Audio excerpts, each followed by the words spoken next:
జూబ్లీహిల్స్ ఉప ఎన్నికకు సంబంధించి కాంగ్రెస్లో రోజుకు ఒక మలుపు తిరుగుతుంది. ప్రధానంగా ఎవరైతే తెర మీదకు ఉన్నటువంటి వ్యక్తులు అంటే జారుకుంటున్న పరిస్థితి. ఉదాహరణకు అజారుద్దీన్కి దాదాపు టికెట్ కన్ఫర్మ్ అని చెప్పి నేపథ్యంలో కూడా అజారుద్దీన్ జూబ్లీహిల్స్ ఉప ఎన్నికల్లో గెలవడని భావించి ఆయనకు ఎమ్మెల్సీ పదవి ఆఫర్ చేసి ఆయన పక్క తప్పించారు. సో ఈ నేపథ్యంలో ఖచ్చితంగా గెలుపు గుర్రాల వేటలో కాంగ్రెస్ హైకమాండ్ ఉంది. ఈ క్రమంలో కూడా రహమత్ నగర్కి సంబంధించిన ఏదైతే సిఎన్ రెడ్డి ఇటు రహమత్ నగర్ కావచ్చు, వెంగళరావు నగర్ కావచ్చు, అదేవిధంగా జూబ్లీహిల్స్కి సంబంధించిన ప్రజలతో ఎప్పటికప్పుడు మమేకమవుతుంటూ కూడా ప్రజల్లో అంటే ప్రజా అభివృద్ధిని కోరుకునే వ్యక్తిగా అందరికీ ప్రజల్లో కనిపిస్తున్న వ్యక్తి. అయితే దాదాపు అంటే దీంతోపాటు సీఎం రేవంత్ రెడ్డికి కూడా సన్నిహితుడిగా కూడా మంచి పేరుంది. ఖచ్చితంగా నాకు అవకాశం వస్తే గెలుస్తానంటూ కూడా ధీమాగా ఉన్న పరిస్థితి కనిపిస్తుంది. ఆయనతో పాటు మరికొంతమంది కూడా ఆశావాహులు కూడా తెర మీదకి వస్తున్నప్పటికీ కూడా ప్రధానంగా ముందు వరుసలో ఉన్నటువంటి సిఎన్ రెడ్డి పేరు అయితే బలంగా వినపడుతున్న పరిస్థితి ఉంది. మనతో మాట్లాడడానికి రహమత్ నగర్ కార్పొరేటర్ సిఎన్ రెడ్డి ఉన్నారు. అన్న చెప్పండి, జూబ్లీహిల్స్ ఉప ఎన్నికల్లో మీరు టికెట్ ఆశిస్తున్నారు అంటే కాంగ్రెస్ హైకమాండ్ మీకు టికెట్ ఒకవేళ ఇస్తే ప్రధాన కారణం ఏదై ఉండొచ్చు? డెఫినెట్గా అంటే ఇప్పుడు కాంగ్రెస్ పార్టీ అధికారంలోకి రాకముందు బీఆర్ఎస్ పార్టీ నుండి కాంగ్రెస్ పార్టీలోనే జాయిన్ అయినటువంటి ఏకైక కార్పొరేటర్ నేను. ఆ రోజుల్లో ఎవరు కూడా బీఆర్ఎస్ పార్టీ మళ్ళీ అధికారంలోకి వస్తుంది, ఈ సందర్భంలో ఇలాంటి నిర్ణయాలు ఎలా తీసుకున్నాం అని చెప్పేసి ఆశ్చర్యపోయిన రోజుల్లో నేను బీఆర్ఎస్ పార్టీని వదిలిపెట్టి కాంగ్రెస్ పార్టీలో జాయిన్ అయినటువంటి మొట్టమొదటి కార్పొరేటర్. సో డెఫినెట్గా అదొక అంశం. దాంతోపాటు నేను ఏ పార్టీలో ఉన్నా కూడా ఆ పార్టీకి ఒక కార్యకర్తలాగా ప్రజలకు పార్టీకి అనుసంధానంగా పనిచేస్తున్నా కాబట్టి ప్రజలతో మమేకమై అనునిత్యం ప్రజలతో ఉంటూ క్షేత్రస్థాయిలో ఎలాంటి సమస్యలు ఉన్నాయి, ఏ సమస్యలు తీర్చాల్సి ఉన్నాయి, ఏ సమస్యలపైన ఇంకా పోరాడాల్సి ఉంది, అదేవిధంగా సంక్షేమ కార్యక్రమాలు రేషన్ కార్డులు కావచ్చు, అదేవిధంగా పింఛన్స్ కావచ్చు, ఇతరత్ర కార్యక్రమాలు కావచ్చు, వీటన్నింటిని కూడా ప్రజలకు చేరవేసే విధంగా అందుబాటులో ఉంటూ ప్రతినిత్యం అనునిత్యం వాళ్ళతో ప్రజలతో మమేకమవుతున్నా కాబట్టి డెఫినెట్గా నాకు టికెట్ ఇవ్వాలని చెప్పేసి అధిష్టానాన్ని కోరడం జరిగింది. అది డెఫినెట్గా నెరవేరుతుందని నేను అనుకుంటున్నాను. ఇప్పుడు 10 ఏళ్ళలో బీఆర్ఎస్ ప్రభుత్వం అధికారంలో ఉంది. జూబ్లీహిల్స్కి సంబంధించి బీఆర్ఎస్ ఎమ్మెల్యేనే ఉన్నారు, 2 సార్లు బీఆర్ఎస్ నుండి గెలిచిన వ్యక్తి. సో అక్కడ అభివృద్ధి జరగలేదా? నిజంగా అభివృద్ధి జరగకపోతే ఏ సమస్యలు అక్కడ పెండింగ్లో ఉన్నాయి? ఒకవేళ మీకు అవకాశం ఇస్తే ఆ సమస్యలు ఏ సమస్యలు మీరు జూబ్లీహిల్స్ ప్రజలకు సమస్యలు తీరుస్తారు? ఇప్పుడు 10 ఏళ్ళు అధికారంలో ఉన్నది బీఆర్ఎస్ పార్టీ అయినప్పటికీ కూడా జూబ్లీహిల్స్ అంటేనే జూబ్లీహిల్స్, పేరుకు మాత్రమే జూబ్లీహిల్స్. అక్కడ ఉన్నది చాలా వరకు స్లమ్ ఎక్కువ ఉంది కాబట్టి దాదాపు అన్ని డివిజన్లలో పేద ప్రజలు ఎక్కువ ఉంటారు కాబట్టి మీరు ఇప్పటికి కూడా చూడొచ్చు. జూబ్లీహిల్స్ నియోజకవర్గంలో ఇప్పుడు యూసఫ్గూడ డివిజన్ తీసుకున్నట్లయితే యూసఫ్గూడలో దాదాపు ఒక చిన్న వర్షానికే మొత్తం కృష్ణానగర్ మొత్తం కృష్ణానదిగా మారుతుంది. అక్కడ ఏ సమస్య తీసుకున్నట్టు అంటే A block, B block, C block అన్నీ కూడా చిన్న వర్షానికి మొత్తం కూడా అదొక సముద్రంలాగా మారే పరిస్థితి ఈరోజు కనిపిస్తుంది. అంటే గత 10 సంవత్సరాల కాలంలో ఆ సమస్య అలానే పెండింగ్ ఉంది. అదేవిధంగా ఎర్రగడ్డ డివిజన్కి వెళ్తే నటరాజు నగర్కి సంబంధించిన రోడ్ వైండింగ్ 10 ఏళ్లలో కాలేదు. అదేవిధంగా సున్నం చెరువు దగ్గర రోడ్ వైండింగ్ కాలేదు. రహమత్ నగర్ జంక్షన్కి సంబంధించిన రోడ్ వైండింగ్ కాలేదు. యూసఫ్గూడలో కావాల్సినటువంటి జంక్షన్ ఇంప్రూవ్మెంట్ కాలేదు.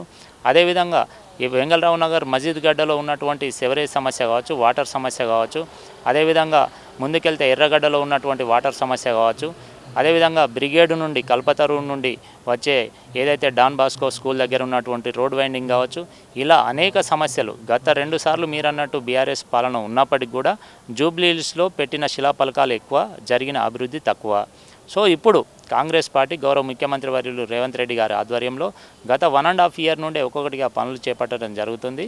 ఈ పనులన్నింటినీ కూడా ఎందుకంటే ఇక్కడ కాంగ్రెస్ పార్టీ అధికారంలో ఉంది, డెఫినెట్గా గౌరవ ముఖ్యమంత్రి వర్యుల పైన ఒక నమ్మకం ప్రజలకు ఏర్పడ్డది కాబట్టి ఈ బై ఎలక్షన్లలో డెఫినెట్గా కాంగ్రెస్ పార్టీ జెండా ఎగిరేసినట్లయితే ఈ అభివృద్ధి కార్యక్రమాలు అన్నీ చేసుకోవడానికి ఆస్కారం ఉంటుంది కాబట్టి డెఫినెట్గా ప్రజలు కూడా కాంగ్రెస్ పార్టీని ఆదరిస్తారు.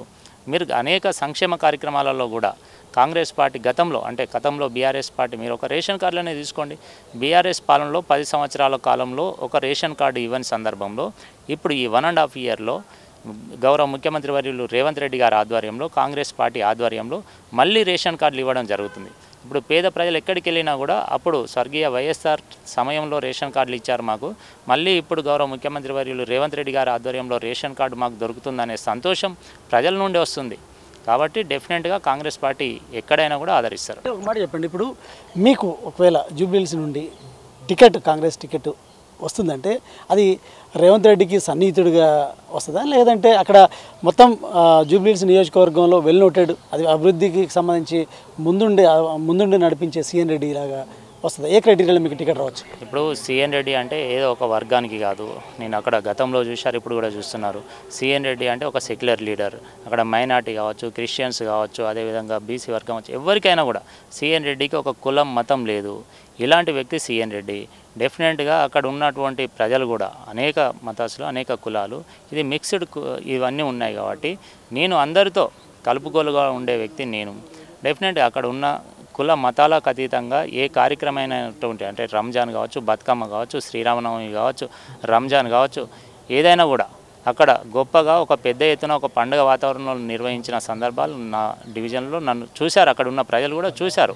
అనేక సందర్భాల్లో ఏ కార్యక్రమం తీసుకున్నా కూడా నా ఆధ్వర్యంలో, అది ఒక కులానికి సంబంధించిన, ఒక మతానికి సంబంధించిన అనేది పక్కకు పెడితే అది ప్రజలకు సంబంధించింది అనే కాన్సెప్ట్తో ముందుకెళ్తా కాబట్టి ఈ కుల మతాలను అన్నింటినీ సమానంగా చూసే వ్యక్తులం నేను కాబట్టి డెఫినెట్గా అది ఈ జూబ్లీహిల్స్లో కూడా అదే ఫార్ములా పనిచేస్తుంది.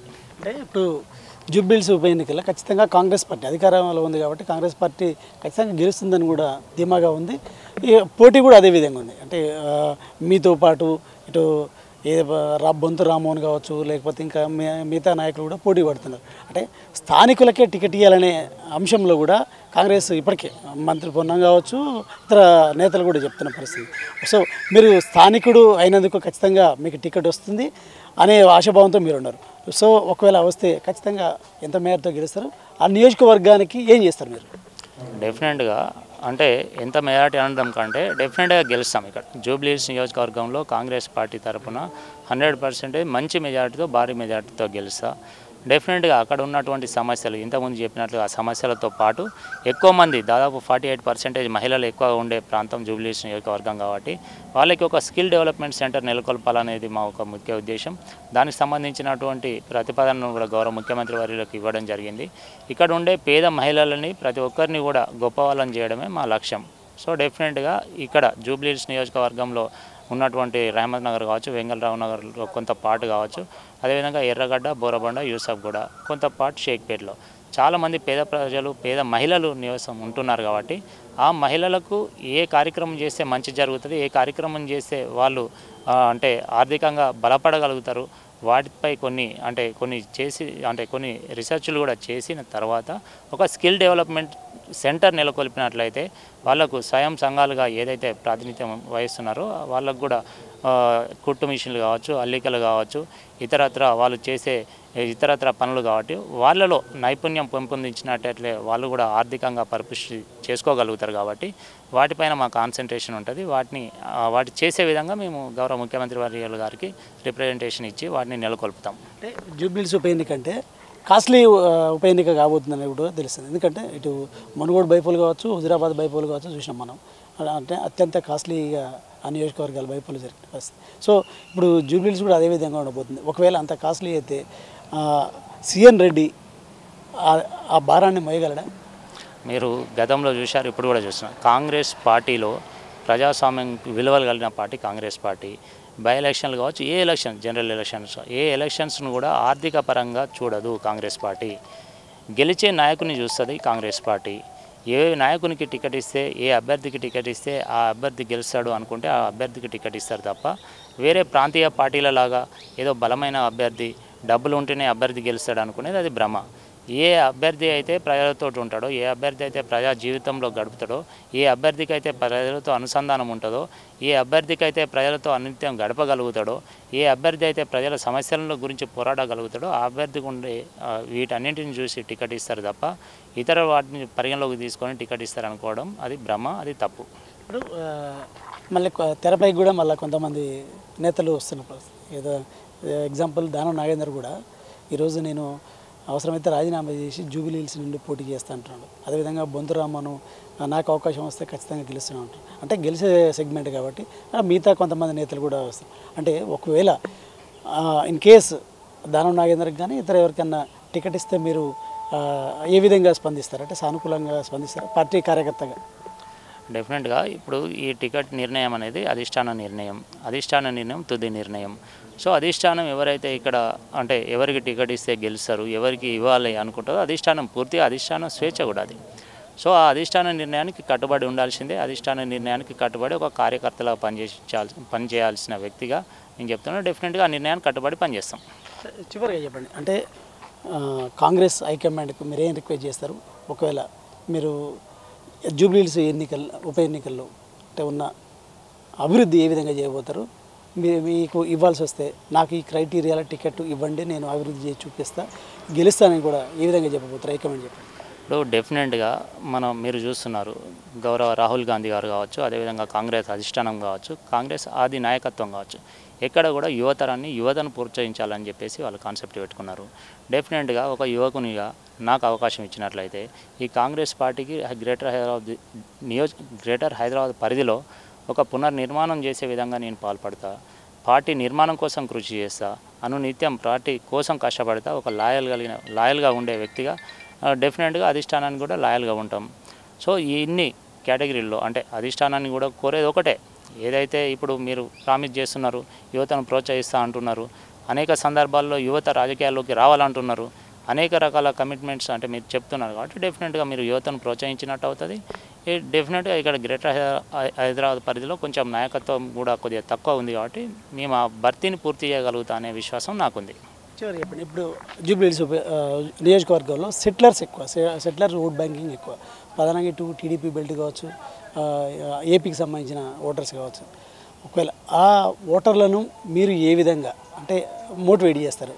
ఓకే, ఎందుకంటే ఆ ఓటర్లు చాలా తెలివి కల్లోలు అంటారు, ఎందుకంటే అభివృద్ధి ఎవరు చేస్తే వారికే ఓటు బ్యాంక్ అంటారు. ఈసారి మీకు ప్రధానంగా ఇటు కాంగ్రెస్కి త్రిముఖ పోటీలాగా బీజేపీ కావచ్చు, బీఆర్ఎస్ సిట్టింగు ఖచ్చితంగా గెలవాలని బీఆర్ఎస్ భావిస్తుంది. ఈసారి బీజేపీ మేమే గెలుస్తామని ధీమాగా ఉంది. ఆ విధంగా మీరు సెటిలర్ ఓట్లపై మీరు ఏ విధంగా దృష్టి సారిస్తారు? ఇప్పుడు ఈ నియోజకవర్గంలో ఉన్నటువంటి సెటిలర్స్ కావచ్చు, ఇంకా